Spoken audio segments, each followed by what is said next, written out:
Hola a todos, bienvenidos a la sesión del día en la cual vamos a conversar con la presidenta del Congreso, Mari Carmen Alba.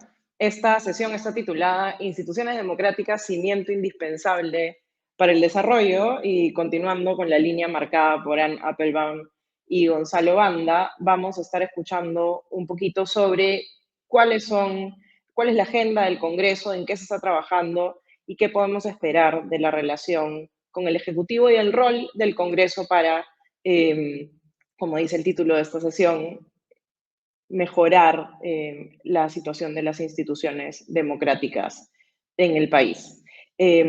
Como les decía, esta mañana nos va a acompañar, ha accedido muy amablemente a estar con nosotros, la presidenta del Congreso, Mari Carmen Alba, de la bancada de Acción Popular. Ella viene liderando el Congreso, digamos, de este bicentenario, y ha tenido una serie de logros en su gestión. Martín Hidalgo destacaba en su resumen de los primeros 100 días del Congreso cómo este Congreso, por ejemplo, solamente ha aprobado 11 leyes y solamente una declarativa. Uno diría que es un objetivo, digamos, no muy ambicioso, pero para estándares nuestros congresos anteriores, tener una agenda acotada y con cierto norte, que no esté sobrecargada de adornos, gran logro. Y lo segundo que ha logrado también, cosa que nos va a venir a explicar en un momento, es poder tener una agenda de trabajo consensuada que no esté repartida entre, digamos, los intereses inmediatos de las bancadas. Esto se ha hecho a través de, digamos, de aplicar el reglamento. Normalmente, lo que pasaba en los congresos anteriores es que la agenda del Congreso era definida en junta de portavoces y básicamente cada quien iba con un interés político inmediato a tratar de jalonear un pedacito de la agenda del Pleno. Ahora podemos ver que la agenda se define en el Consejo Directivo como manda el reglamento. Sin más introducción, tenemos con nosotros. Adelante, estamos en vivo en el CADE Ejecutivos Bicentenario. Buenos días. Saludo a los empresarios, autoridades, organizaciones de la sociedad civil, a todos los ciudadanos presentes y a los organizadores del CADE 2021, a quienes agradezco por haberme invitado a participar el día de hoy en este importante evento. Antes de exponer mi exposición, quiero mencionarles que acabamos de terminar la comisión encargada de elegir las propuestas de los próximos directores del BCR, y la idea es que mañana podamos aprobar y llevar esta propuesta al Pleno del Congreso. Y han sido elegidos Diego Macera por unanimidad, 9 votos. Esta comisión está conformada por los 9 voceros de las bancadas parlamentarias que conforman este Congreso. Y como les mencioné, Diego Macera ha sido elegido por unanimidad con 9 votos, Inés Choi Chong con 8 votos y Carlos Oliva con 6 votos. Quería compartir esta información que creo que es muy importante para toda la ciudadanía y sobre todo para el público presente.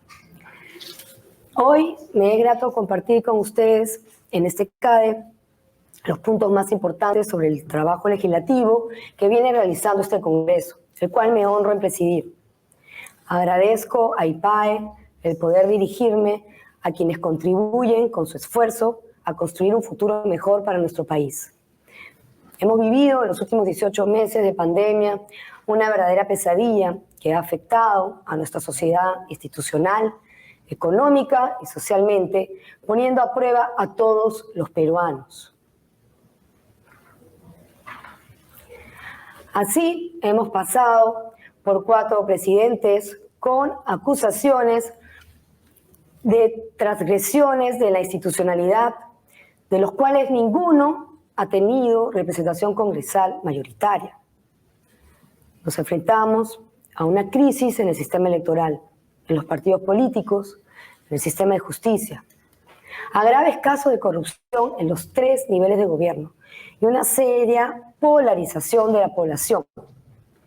Si bien algunos de estos problemas vienen siendo arrastrados desde años atrás, se han visto agudizados sin duda alguna durante la pandemia. En cuanto al aspecto económico, se ha diluido la solvencia que nos costó tanto construir. La deuda externa pública se ha elevado al segundo semestre de este año en 8.1% del PBI. Ello sin considerar la reciente emisión de bonos por $5.200 millones, cuyos efectos se verán reflejados en las cifras de los próximos días. La incertidumbre política ha influido para que el dólar subiera de 3.39 soles a 4.01, alentando la inflación, llegando al 7% en estos 18 meses, sobre todo por el impacto en los insumos importados como trigo, maíz, soya, combustibles y otros que registraron incrementos en su cotización. Asimismo, hemos bajado nuestra calificación en las 3 principales evaluadoras de riesgo y nuestro indicador ENVI, el más utilizado para medir el rendimiento de la deuda externa, elaborado por JP Morgan, pasando de 122 a 182, dejando de ser el más bajo de Latinoamérica.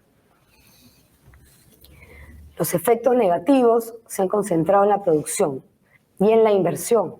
El año pasado se dejó de producir $27.000 millones, siendo los sectores más afectados los de hotelería y restaurantes, turismo, manufactura, construcción y comercio.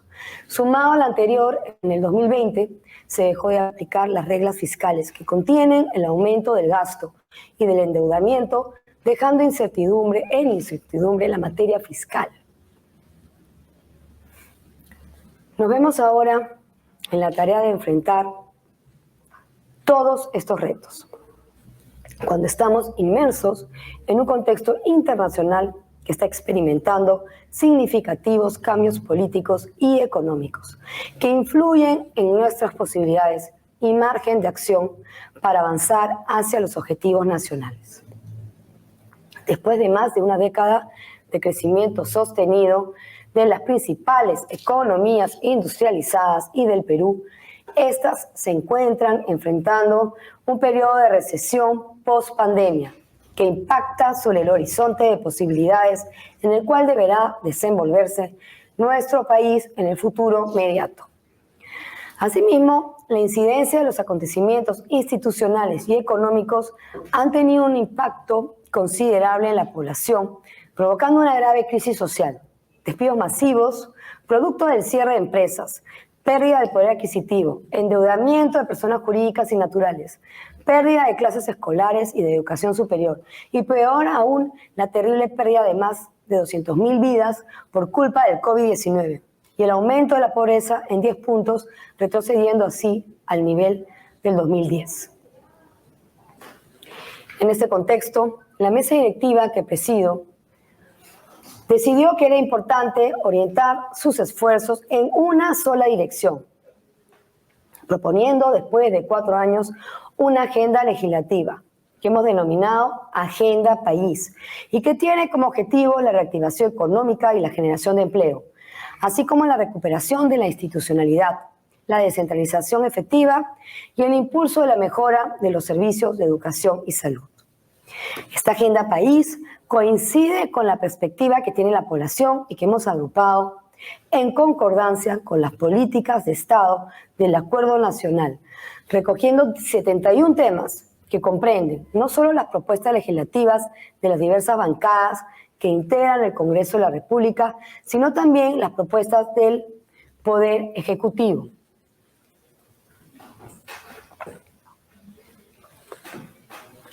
Dentro de la agenda legislativa, los principales temas que impulsaremos bajo mi gestión serán la defensa en el principio constitucional de balance y equilibrio de poderes, el fortalecimiento de la seguridad jurídica y la institucionalidad, las reformas constitucionales, así como garantizar la transparente elección de altos funcionarios del Estado, la modificación de la Ley de Organizaciones Políticas, la regulación de requisitos para ser ministro de Estado y el impulso de leyes de inversión pública.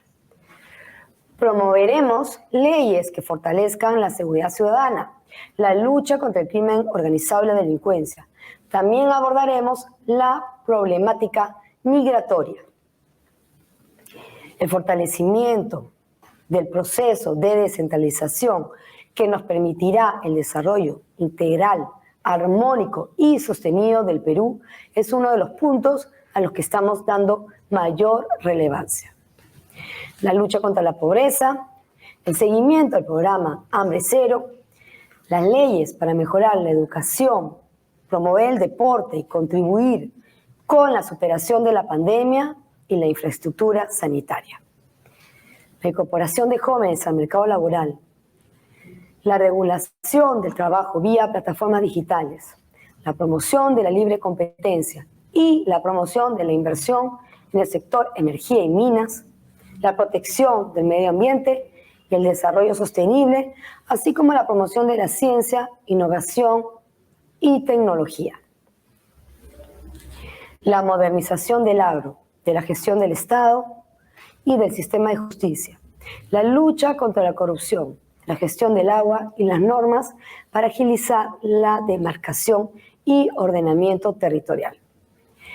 El seguimiento a la agenda legislativa será en base a una matriz, para lo cual la próxima semana nos reuniremos con los presidentes de las comisiones en aras de promover e impulsar cada uno de estos temas.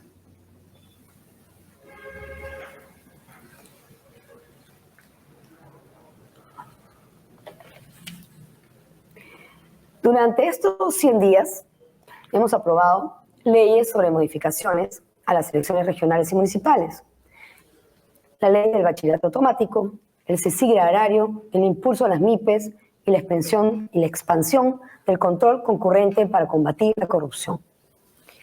A diferencia de otros congresos, este congreso aprobará normas sustantivas de fondo en beneficio de todos los peruanos y solo un menor número de leyes declarativas, teniendo como hoja de ruta la agenda país.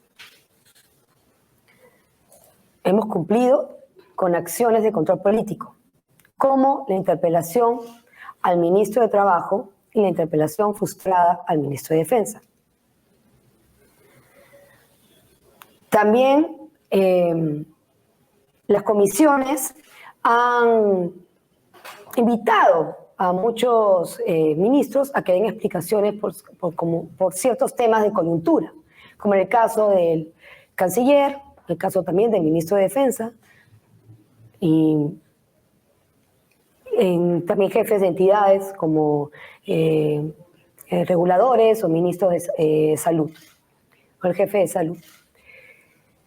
Dentro de la labor de representación congresal, se ha producido un pleno descentralizado en Cajamarca, con la participación cerca de 80 congresistas, en el que se aprobó 8 normas legales de importancia para la región de Cajamarca y el país en general. Asimismo, en un tiempo muy corto, se instalaron todas las comisiones ordinarias, así como la Comisión de Ética, la Subcomisión de Acusaciones Constitucionales y las comisiones especiales e investigadoras. Quiero resaltar también la labor parlamentaria descentralizada.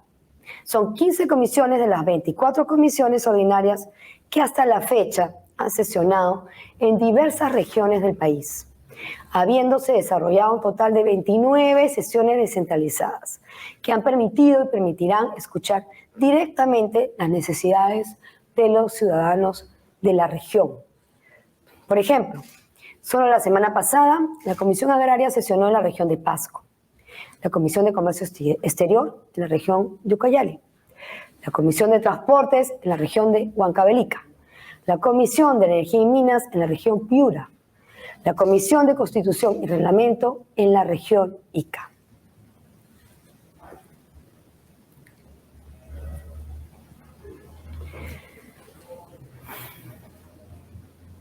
Desde el inicio del actual gobierno, los voceros de Palacio de Gobierno y representantes de la bancada de Perú Libre han señalado sus intenciones de cerrar el Congreso y aprobar un referéndum que instaure una asamblea constituyente. No se oculta este objetivo, lo que trae incertidumbre y polarización entre los peruanos.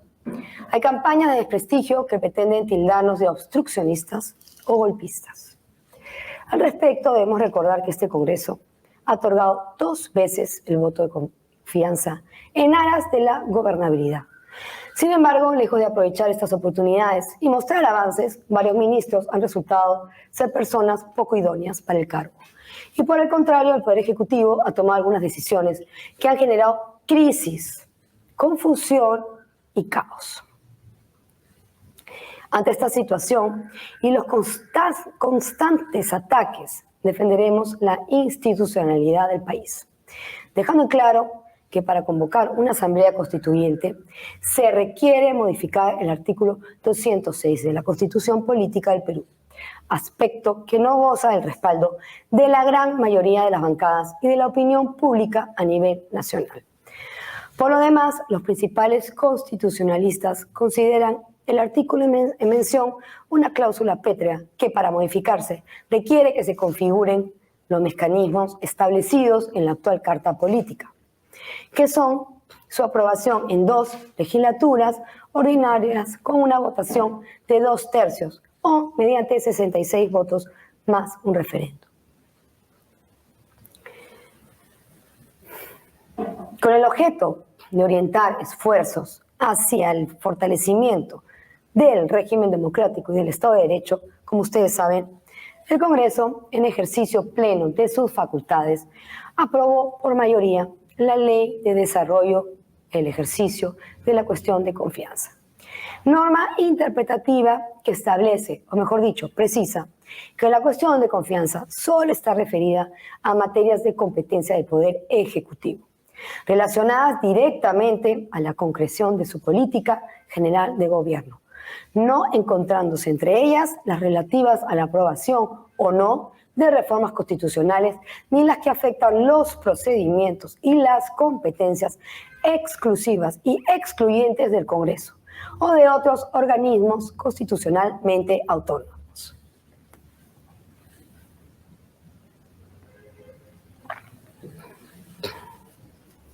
Quiero dejar claro que esta norma no es una ley de reforma de la Constitución, sino una norma interpretativa para evitar un mal uso de la cuestión de confianza y que busca restablecer el equilibrio entre el Poder Ejecutivo y el Congreso. Esta ley actualmente tiene una demanda de acción de inconstitucionalidad ante el Tribunal Constitucional, quien resolverá la constitucionalidad o no de dicha norma. El Congreso de la República cuenta con el patrocinio legal de los abogados Dr. Aníbal Quiroga y el Dr. Víctor García Toma, quienes de manera ad honorem nos representarán en dicho proceso constitucional. De manera paralela a la demanda de inconstitucionalidad, el Poder Ejecutivo, con fecha 19 de octubre, presentó un proyecto de reforma constitucional que se está debatiendo en la Comisión de Constitución y Reglamento, que tiene por objeto la modificación del inciso 2 del artículo 113, del inciso 1 del artículo 114 y los artículos 130, 132 y 133 de la Constitución Política del Perú. La propuesta del Poder Ejecutivo busca suprimir la incapacidad moral, dejando a salvo la incapacidad mental y física, la cual deberá ser acreditada por una junta médica. Subsiste la posibilidad de la disolución del Congreso por censurar a 2 gabinetes o por no otorgar el voto de confianza ante el nombramiento de un nuevo gabinete. Asimismo, deja a salvo la inmunidad del presidente para no ser acusado ni juzgado, pudiendo ser acusado únicamente por traición a la patria, por impedir las elecciones presidenciales, parlamentarias, regionales o municipales y por disolver el Congreso, salvo en los casos previstos en el artículo 134 de la Constitución, y por impedir su reunión o funcionamiento o los del Jurado Nacional de Elecciones y otros organismos del sistema electoral. Por tanto, a nuestro juicio, este proyecto de reforma constitucional no establece un adecuado equilibrio de poderes entre el Poder Ejecutivo y el Congreso. También tenemos la responsabilidad de fortalecer la institucionalidad en otras áreas, en especial reducir las posibilidades de corrupción. A la fecha existen 2.500 obras paralizadas por corrupción y se estima que se han modificado el 80% de los contratos suscritos entre el gobierno nacional y los gobiernos regionales y locales con el sector privado para obras de infraestructura y servicios. El diálogo da sus frutos si lleva a acciones concretas dentro de un objetivo, mientras que las decisiones unilaterales distorsionan los resultados económicos y sociales, volviéndose un costo a la larga. Se deben mantener las reglas claras para el desarrollo de los negocios y, en lo posible, evitar que el ruido político no distorsione las expectativas.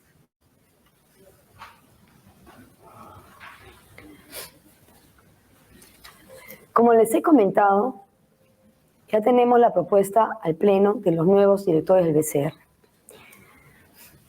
En los próximos días, el Congreso estará eligiendo también al nuevo defensor del pueblo. Asimismo, la Comisión Especial encargada de la selección de candidatos aptos para la elección de magistrados del Tribunal Constitucional, el día lunes, en sesión extraordinaria, ha aprobado la relación de 76 candidatos aptos, quienes seguirán el proceso de evaluación conforme al reglamento y cronograma establecido.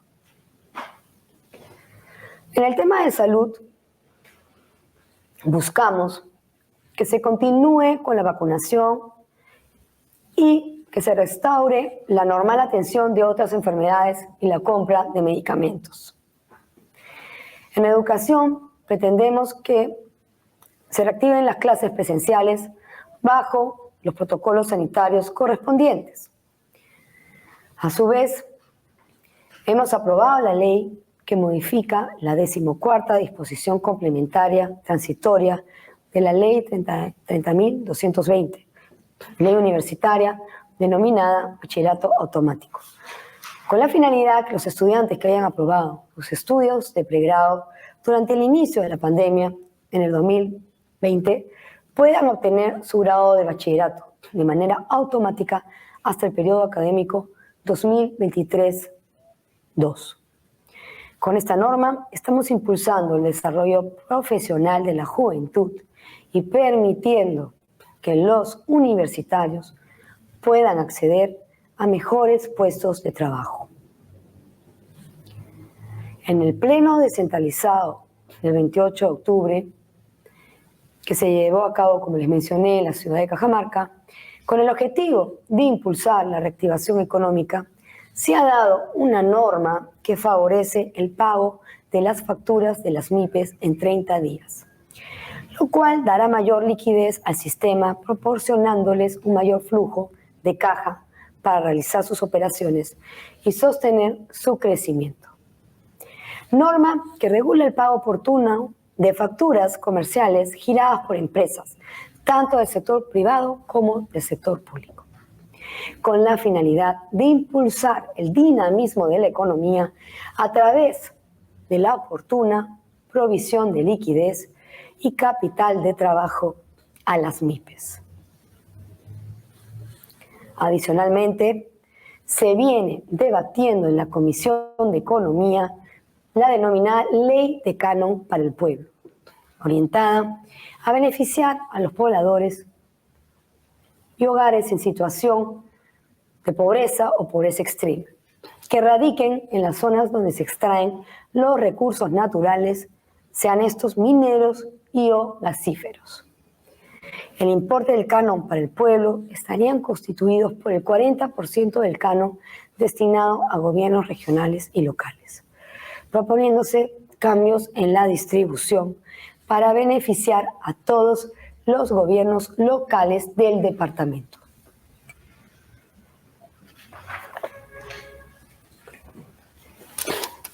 El Poder Ejecutivo ha presentado un proyecto de ley solicitando se le otorgue facultades para legislar en materia tributaria y fiscal, en materia financiera y en materia de reactivación económica.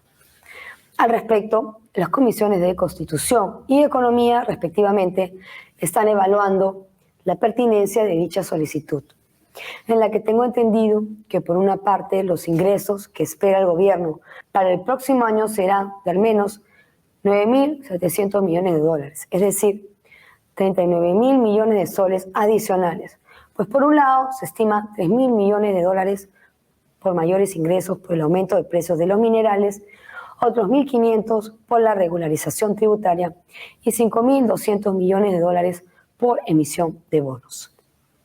A ellos debe sumarse el 8.1% del PBI que nos hemos endeudado durante la pandemia, sin perjuicio de que cada medida de las presentadas tiene sus cuestionamientos. Por el lado del gasto público, tenemos que desde el 2020 se han suspendido las reglas fiscales que limitan el endeudamiento y gasto, a lo cual debemos agregar que la ejecución de la inversión del gobierno general a poco de mes y medio de terminar el año no llega a 60% y de los gobiernos regionales y locales bordea apenas el 50% de ejecución.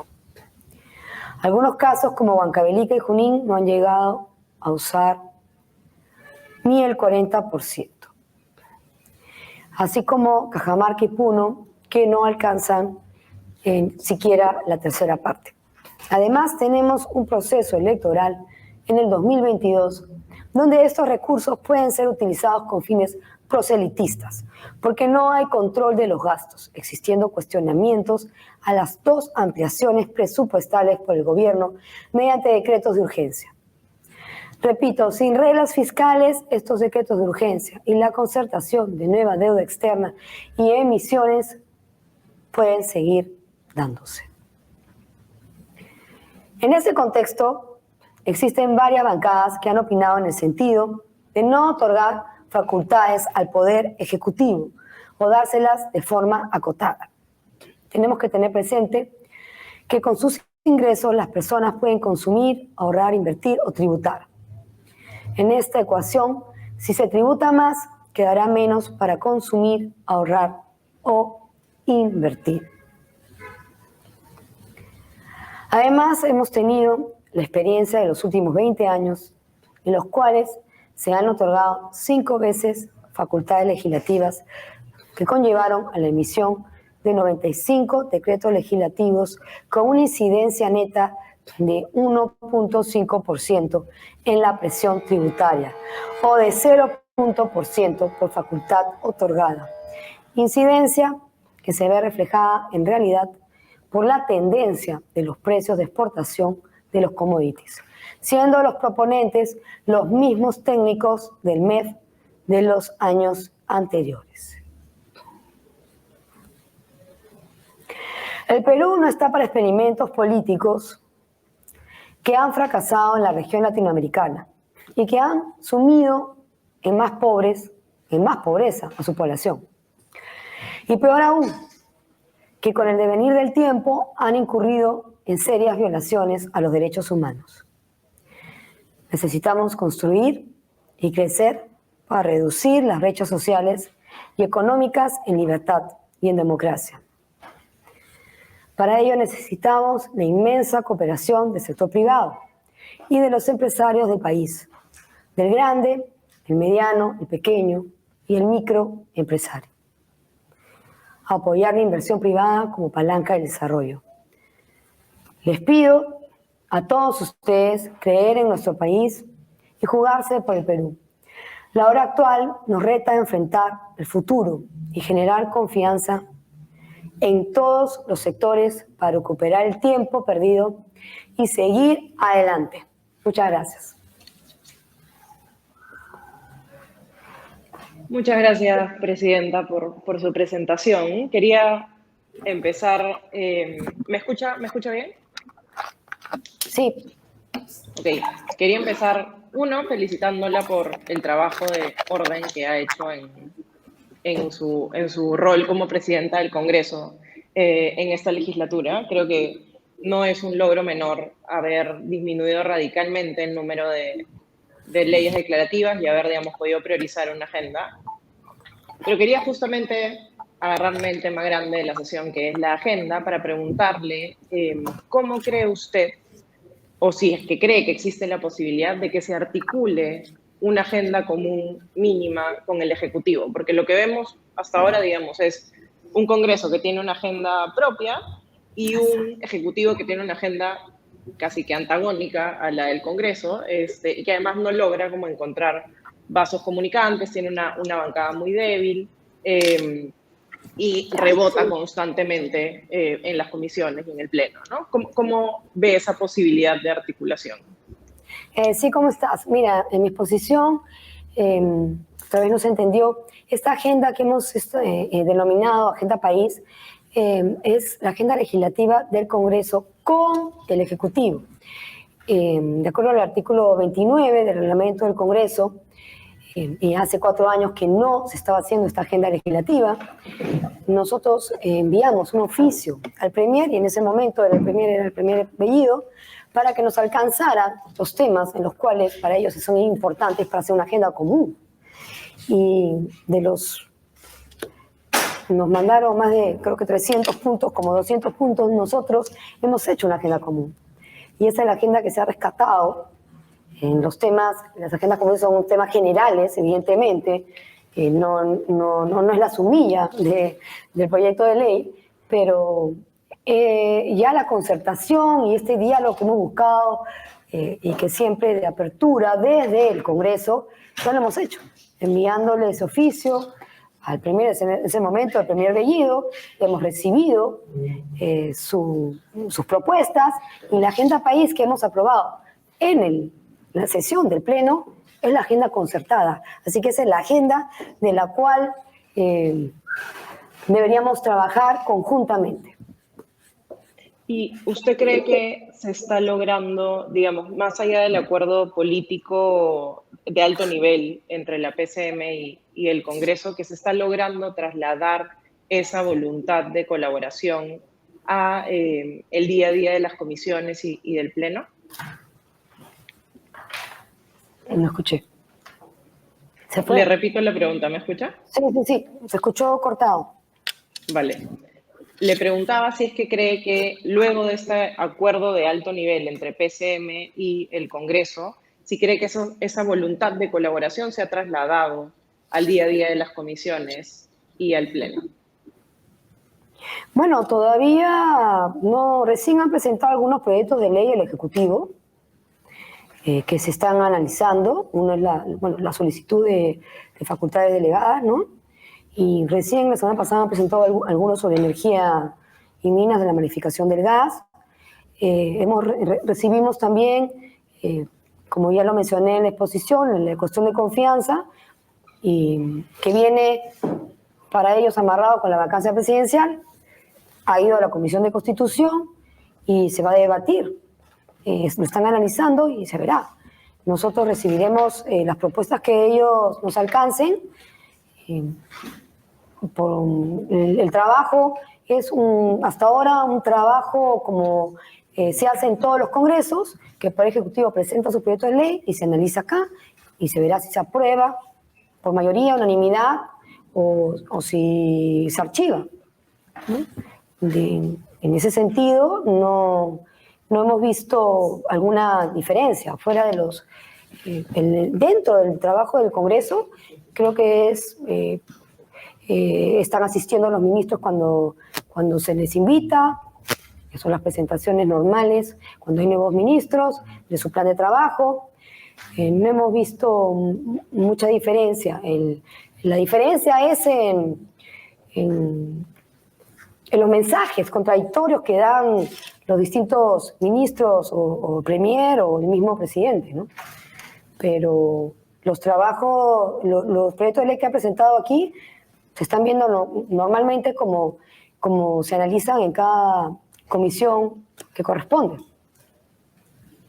Presidenta. Y además, como lo dije, de parte nuestro, por lo menos, desde el Congreso, siempre hemos manifestado nuestra voluntad de diálogo con el Ejecutivo y eso es lo que estamos haciendo, ¿no? Hay un, digamos, elefante en la habitación, que es la vacancia y la cuestión de confianza, ¿no? Usted bien mencionaba que ahorita hay un tema con el proyecto aprobado por el Congreso y más bien una contrapropuesta del Ejecutivo que no iba en la misma línea y que a su parecer tiene ciertos defectos. Digamos, uno de los principales problemas y preocupaciones para los peruanos en general y también para el empresariado es que el balance de poderes o la normativa en torno al balance de poderes ha permitido que haya una situación en la cual estamos esperando en qué momento alguien vaca o alguien cierra o quién, digamos, quién del golpe primero, pero casi que parece inevitable que una de las dos cosas ocurra. Con la aprobación del proyecto de ley que ustedes han hecho, se reduce la probabilidad de cierre del Congreso. A mí me parece, digamos, pertinente los cambios que han hecho. Sin embargo, se deja en la nebulosa este concepto de incapacidad moral permanente que deja abierta una vacancia casi en cualquier momento. ¿Qué hacer para también disminuir o precisar las causales de vacancia presidencial en el marco de este concepto etéreo de la incapacidad moral? Bueno, el tema que la vacancia se pueda dar en cualquier momento está bien lejos de la verdad. Para que uno llegue a una vacancia necesita 87 votos. Y el tema de la vacancia, el cual no está en la agenda de este Congreso, tiene muchos años. Tiene muchos años esa figura en la Constitución y efectivamente se ha usado solamente 2 veces. La propuesta del Ejecutivo, como les he mencionado, está en la Comisión de Constitución, se debatirá y nos dará la opinión, saldrá de ahí un dictamen.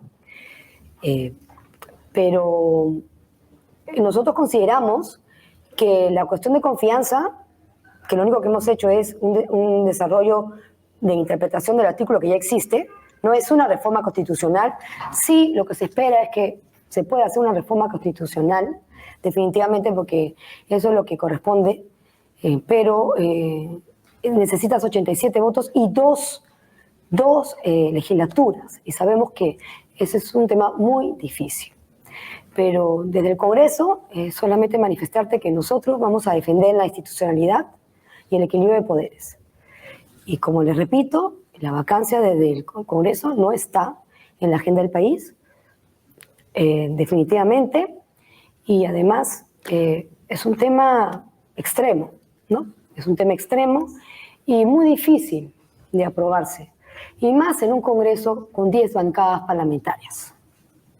Así que, si bien lo que les preocupa y que nos preocupa a todos es la inestabilidad política del país, yo creo que la gente tiene que poner paños fríos y por lo menos de parte de nosotros lo estamos haciendo y esperaríamos que el Poder Ejecutivo también lo hagan y no escuchemos permanentemente todas las semanas que el objetivo de muchos representantes que están en el Congreso y en el Ejecutivo, oficialistas, nos amenacen con el cierre del Congreso.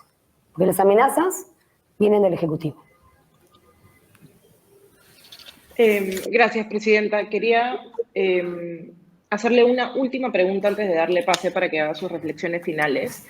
Usted cerraba su presentación con el asunto de la delegación de facultades. Entiendo, por lo que me dice, que al menos desde su punto de vista no se deberían delegar facultades tributarias al gobierno, porque le parece que uno históricamente no ha habido un buen uso de esas facultades, y dos, es un riesgo por los planteamientos del gobierno. Si es que no se le dan facultades, ¿me escucha? Se te escucha cortado, no se escucha bien, la verdad. No sé por qué. ¿Usted cree que deberían o no deberían delegarse facultades tributarias al gobierno?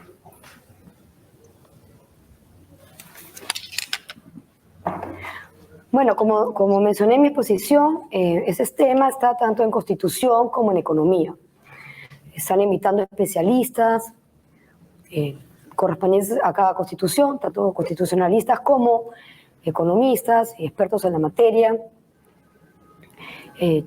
Bueno, escuchamos también todos los días en los medios y analistas políticos sobre económicos, sobre este tema.